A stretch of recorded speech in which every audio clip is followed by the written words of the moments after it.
সকলকে জানাই বাংলা নববর্ষের শুভেচ্ছা। আজকের এই নববর্ষে সকলের পুরনো গ্লানি মুছে যাক, নতুন করে মানুষ পথ চলা শুরু করুক আনন্দ নিয়ে।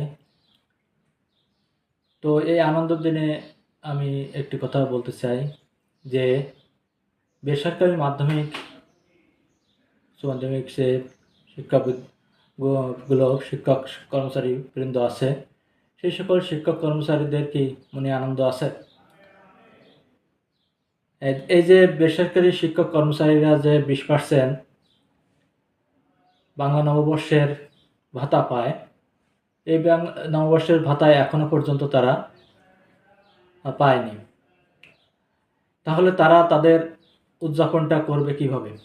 যে বাংলা নববর্ষের জন্য বিভিন্ন সরকারি দপ্তরের কর্মচারীদের সরকারি অধিদপ্তরের কর্মচারীদের কিন্তু 20% করে যে বাংলা নববর্ষের ভাতা দেওয়া হয় তারা পেয়ে গেছে, কিন্তু বেসরকারি মাধ্যমিক শিক্ষক কর্মচারীদের এ বেতন এখনও দেওয়া হয়নি। যদি কিনা বেতনটা সেই নববর্ষ উদযাপনের পরে ওঠানো হয়, তাহলে উদযাপনটা তারা কিভাবে সুন্দরভাবে করবে?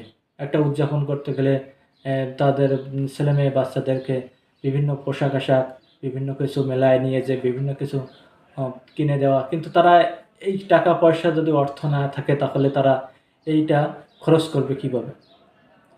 তো এখনও যারা বেতন পায়নি তাদেরকে হতাশ হয়ে আর কি হবে, মনে আনন্দ নিয়ে কাজ করতে হবে, কেননা অর্থটা একটু পরে হলেও আপনারা পাচ্ছেন। তো আশা করব পরবর্তী বছরগুলোতে এই যে বাংলা নববর্ষ উদযাপনের আগে যেন অর্থটা পাওয়া যায়, সেই আশা রাখি সরকারের কাছে। তো ধন্যবাদ, ভালো থাকবেন, বাংলা নববর্ষ উদযাপন করুন সুখে আনন্দে। সকলে আমাদের সংস্কৃতিকে ধরে রাখবো, আমরা সকলের সাথে মিলেমিশে চলবো। সকলকে আবারও বাংলা নববর্ষের শুভেচ্ছা জানিয়ে শেষ করলাম।